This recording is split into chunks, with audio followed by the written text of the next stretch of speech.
Good news, everybody. It is finally okay to Kabar baik advocate for semuanya. regime change Sekarang akhirnya boleh lagi untuk mendukung perubahan rezim dan menyerang negara lain. years. Setelah 3 tahun diberitahu bahwa tidak ada negara yang boleh menyerang negara lain, dan betapa tidak bermoral dan salahnya Rusia menyerang Ukraina yang berdaulat, dan bagaimana kedaulatan negara dan kedaulatan bangsa adalah kebaikan tertinggi yang bisa dijunjung dalam tatanan internasional berbasis aturan, dan bagaimana tidak ada manusia yang layak yang akan bermimpi untuk menyerang negara berdaulat. Sekarang boleh lagi. Sekarang boleh lagi untuk mendukung melakukan hal itu jika Amerika Serikat yang melakukannya. Dan tebak di mana sekarang boleh lagi? Sekarang boleh di Venezuela. Saya benar-benar perlu membagikan artikel New York Times ini dengan Anda. Ini bukan artikel sungguhan. This New York Times article here with you, it's not a real article, it's an opinion piece by Brett. Ini adalah artikel opini oleh Bret Stephens.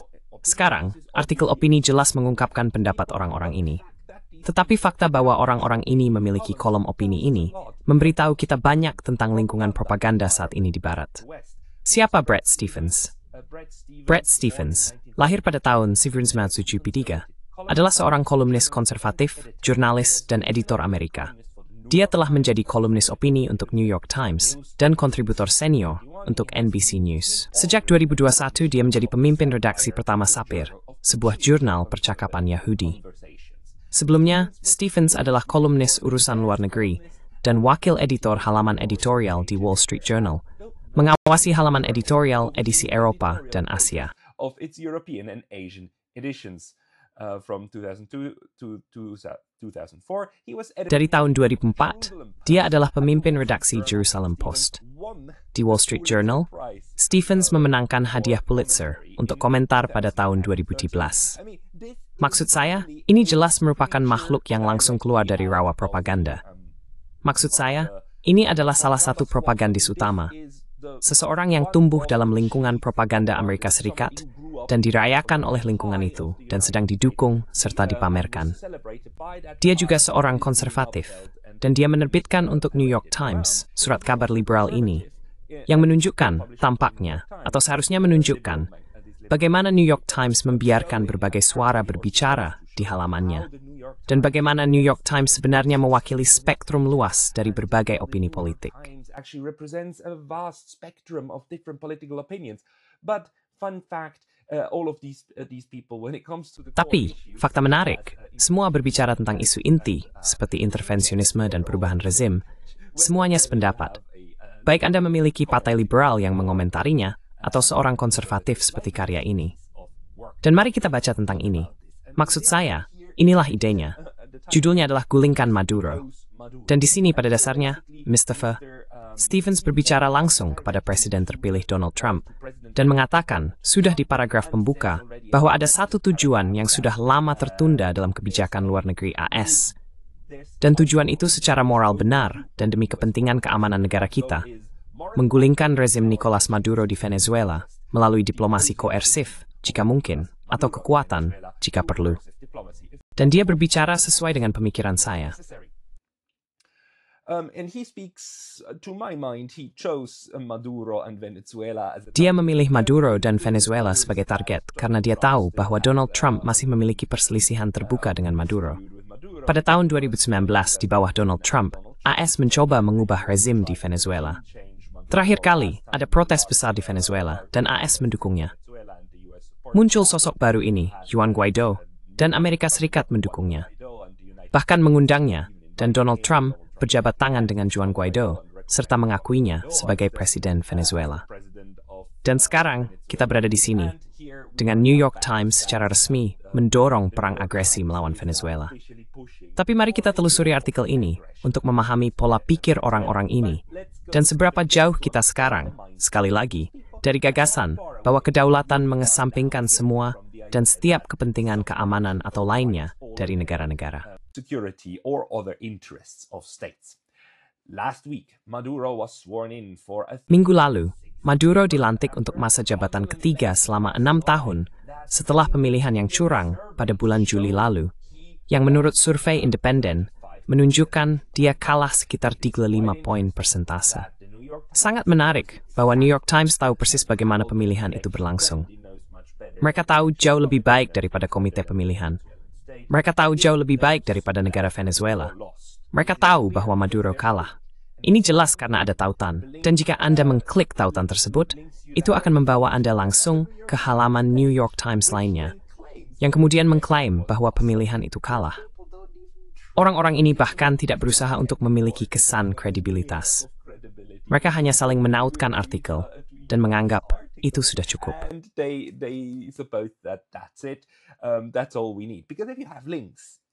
Itu saja yang kita butuhkan. Karena jika Anda memiliki tautan, semua orang yang melihat halaman New York Times dan melihat bahwa ada banyak tautan tahu bahwa orang tersebut melakukan penelitian, bukan? Dan ini semua pada dasarnya seperti catatan kaki. Dan artikel dengan catatan kaki adalah sesuatu yang benar.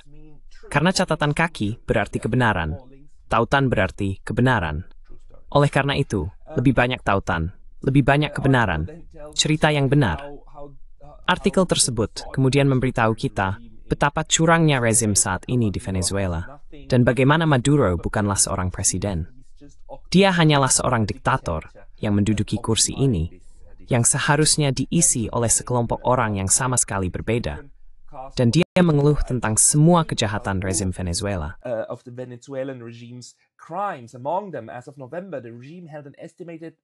Di antara mereka, pada bulan November, rezim tersebut diperkirakan memiliki 1.800 tahanan politik. 1.800. Dan ini berasal dari seseorang yang omong-omong membela Israel, membela apa yang dilakukan Israel di Gaza saat ini. Dan yang tidak pernah, sama sekali tidak pernah mengeluh tentang 10.000 sandera Palestina yang ditahan oleh Israel. Benar, orang-orang ini, 10.000 orang ini. Dan di sini kami memiliki statistik dari kelompok Israel ini, organisasi Nirlaba B'Tselem yang merupakan organisasi hak asasi manusia dan mencoba menghitung tahanan Palestina di Israel, yang mengatakan bahwa pada Juni 2024, layanan penjara Israel menahan 9.440 orang Palestina dalam tahanan. Jadi ini adalah sesuatu yang tidak pernah dia keluhkan, tidak sekalipun, tidak ada.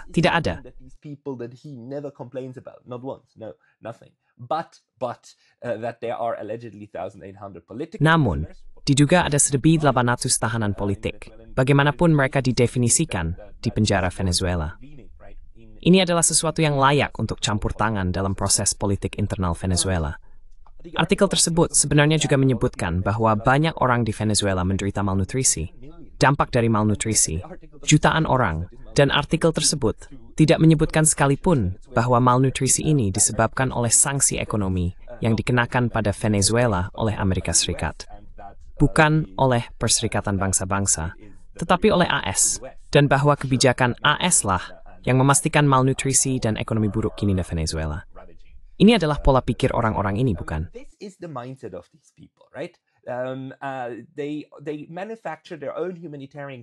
Mereka menciptakan bencana kemanusiaan mereka sendiri, yang kemudian mereka gunakan sebagai dalih untuk berargumen tentang perlunya intervensi, seperti yang mereka lakukan di Suriah, seperti yang mereka lakukan di seluruh dunia. Artikel tersebut berlanjut, dan Maduro terus merayu musuh-musuh kita, dimulai dengan Iran, yang dilaporkan telah mendirikan basis pengembangan drone di pangkalan udara Venezuela. Ini juga sangat menunjukkan karena, dalam konteks Ukraina, kita diberitahu bahwa setiap negara bebas memilih aliansinya sendiri. Setiap negara memiliki hak untuk memilih dengan siapa mereka ingin bekerja sama secara militer atau tidak. Tetapi di sini kita melihat lagi bahwa aturan bahwa semua orang bebas memilih aliansi hanya berlaku untuk negara-negara bawahan Prancis dari Amerika Serikat. Itu tidak berlaku untuk siapapun yang lain.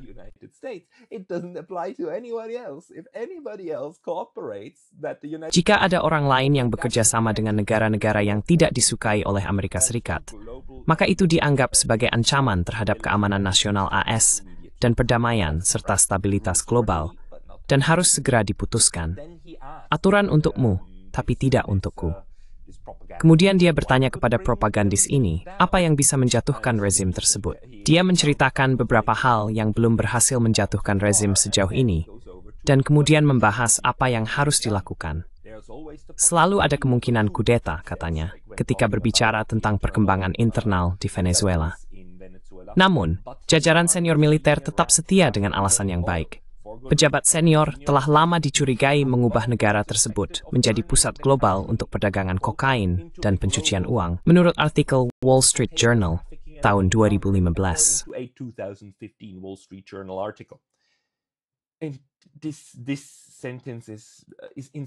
Dan kalimat ini menghina kecerdasan pada banyak tingkatan. Pertama, bahwa dia menggunakan artikel berusia 10 tahun untuk membuat klaimnya. Kedua, bahwa dia mengutip Wall Street Journal, salah satu media standar di AS, tanpa penelitian akademis. Dia hanya mengutip media berita lain, dan dia harus kembali 10 tahun untuk menemukan sesuatu yang entah bagaimana menjelaskan mengapa militer di Venezuela tetap setia pada presiden konstitusional dan tidak benar-benar menggulingkannya secara ilegal, bukan? Jadi ini sangat menghina. Artikel berusia 10 tahun. Anda benar-benar bisa melihat bagaimana orang ini menariknya dari hidungnya. Jurnalis pemenang hadiah Pulitzer dari New York Times ini, makhluk rawa nomor 1. Tapi di sini, the stimming view sino joft ama. He's building up the article toward the main argument. This means the only thing that will dislodge Maduro and his... Ini berarti satu-satunya hal yang akan menggulingkan Maduro dan kroni-kroninya adalah kombinasi dari insentif yang kuat dan ancaman yang kredibel. Insentifnya adalah tawaran agar dia dan kaki tangannya pergi ke pengasingan permanen. Ini adalah tawarannya. Amerika Serikat, dengan kebaikan hatinya, menawarkan rezim saat ini kesempatan untuk bertahan, untuk hidup. Orang-orang ini tidak akan dipenggal. Mereka ditawari untuk hidup di pengasingan, mungkin di Kuba atau di Rusia. Dan jika mereka tidak setuju, maka ancamannya adalah intervensi militer AS, seperti yang pada tahun 1990 dengan cepat mengakhiri rezim penguasa Panama Manuel Noriega, yang omong-omong adalah kejahatan perang besar dan kejahatan terhadap piagam PBB. Benar bahwa AS masuk ke Panama dan melancarkan perang agresi terhadap Panama. Tapi dia mengambil ini sebagai kasus model. Anda tahu bagaimana kita menangani ini.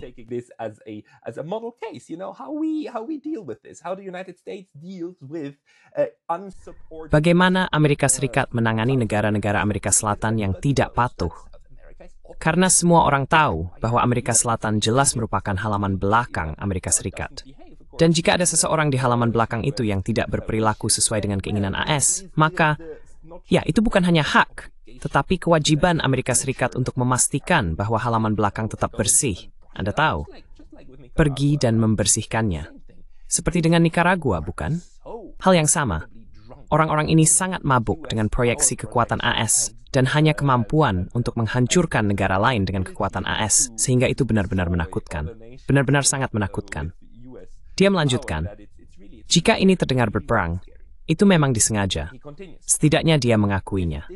Maduro dan kroni-kroninya akan melepaskan kekuasaan secara damai hanya jika mereka yakin alternatifnya lebih buruk.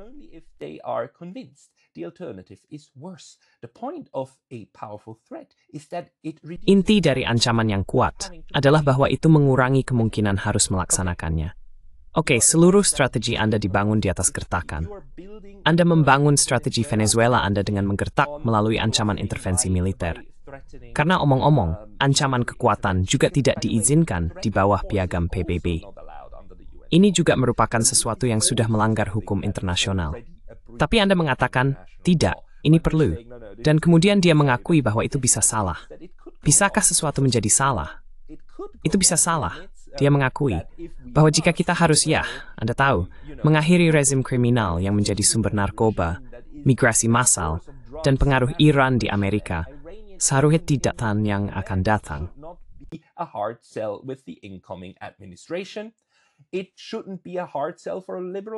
Seharusnya ini juga tidak sulit dijual kepada kaum liberal. Dasar moral untuk menggulingkan Maduro sudah jelas. Dia mencuri pemilu, meneror lawan-lawannya, dan membantai rakyatnya. Orang ini benar-benar berpikir bahwa cukup dengan menyatakan bahwa segalanya akan lebih baik bagi rakyat Venezuela. Dan itulah alasan liberal untuk intervensi.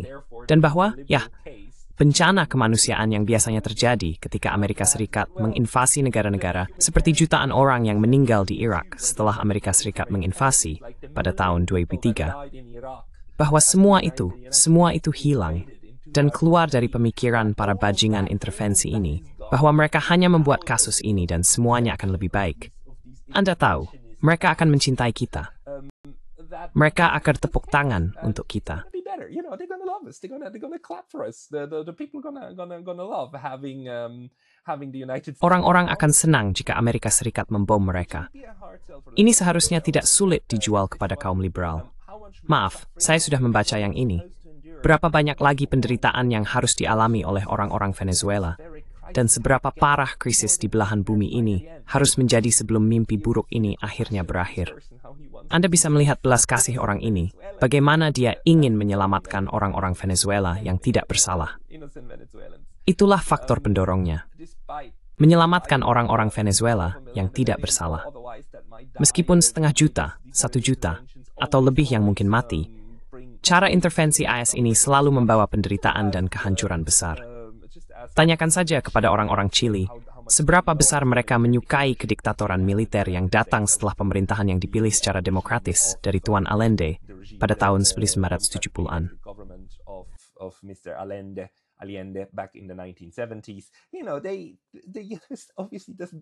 Amerika Serikat jelas tidak peduli. Orang-orang ini tidak peduli pada orang lain. Mereka tidak peduli. Alasan kemanusiaan adalah, dan dia bahkan tidak berusaha menyembunyikannya dengan baik. Anda bisa melihat bahwa dia hanya mengatakan, seperti, Anda tahu, saya sekarang akan memberikan argumen liberal untuk intervensi kemanusiaan. Ini benar-benar menjijikkan. Dan dia mengakhiri artikelnya dengan, mengakhiri pemerintahan teror panjang Maduro adalah cara yang baik untuk memulai pemerintahan baru dan mengirim sinyal kepada para tiran di tempat lain bahwa kesabaran Amerika terhadap kekacauan dan bahaya pada akhirnya akan habis. Amerika Serikat sabar, hadirin sekalian. Ia sabar dengan para diktator. Dilarang menjadi diktator. Karena Amerika Serikat yang mengatakan demikian.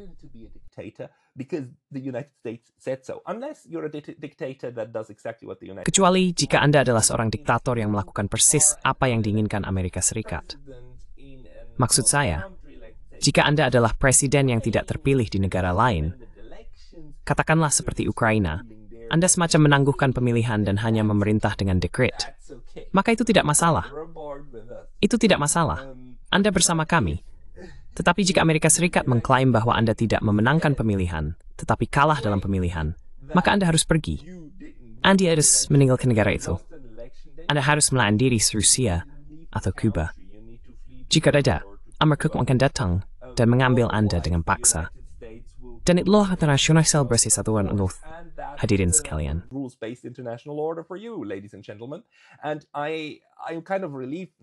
Dan saya merasa agak lega sekarang, karena kita kembali ke titik di mana, di New York Times, ini bisa diungkapkan lagi. Dan Anda tahu, kedaulatan negara-negara tidak lagi menjadi sesuatu yang entah bagaimana bisa menyelamatkan mereka dari intervensi AS. Untungnya, negara-negara berdaulat hanya melindungi teman-teman Amerika Serikat dari intervensi oleh kekuatan lain, bukan siapapun di dunia dari intervensi AS. Itu bukan yang dimaksud oleh orang-orang ini ketika mereka mengatakan bahwa Anda tidak dapat menginvasi negara berdaulat. Tentu saja, Anda bisa melakukannya jika Anda adalah Amerika Serikat atau NATO. Dan jika Anda melakukannya untuk alasan ini, dengan niat baik, bukan? Ketika Anda adalah orang yang berhati baik, good heart, right? When you're a good-hearted person, and not just because you think that that's. Dan bukan hanya karena Anda berpikir bahwa Presiden X atau Y perlu pergi. Itu luar biasa bagi saya. Dan juga luar biasa bahwa ini adalah jenis makhluk rawa, pemenang hadiah Pulitzer, yang propagandis yang masih mendominasi bidang propaganda di Amerika Serikat. Dan bidang propaganda itu, Anda harus tahu, kemudian didorong ke sekutu, ke Eropa, melalui bagian propaganda nomor 1 mereka yang mengambil ini, dan kemudian melaporkan satu sama lain, dan kemudian melaporkan pendapat satu sama lain, dan kemudian mendistribusikan dan memijat konsep-konsep makhluk rawa liberal dan konservatif, seperti Bret Stephens. Selamat mengganti rezim. Sampai jumpa di yang berikutnya. Happy regime changing. See you in the next one.